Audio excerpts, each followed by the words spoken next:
Sa totoo lang, mas madaling sumunod kaysa sumuway. Mas madaling sumunod kay Lord kaysa sumuway. Mas madaling kalabanin si Satanas kaysa kalabanin ng Diyos. Kasi kapag kinalaban mo si Satanas, pwede kang tumawag sa Diyos. Pero pag Diyos ang kinalaban mo, sinong tatawagan mo? Wala kang tatawagan. But sometimes, mas gusto pa nating mag-disobey sa Panginoon kahit na it will cost you more.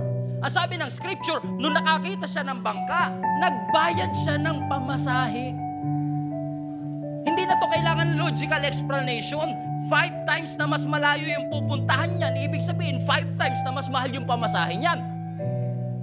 But he's willing to pay the price ng mas mataas, matakbuhan. Actually, sabi ng ancient map, the farthest that you can go is Tarshish at that time.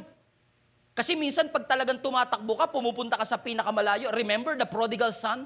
Na sabi ng Bible, nung nakuha niya lahat ng kanyang mana, he went to a distant country. As if hindi tayo kayang habulin ng ating Panginoon. But guess what? Disobedience will cost you more. It will cost you more.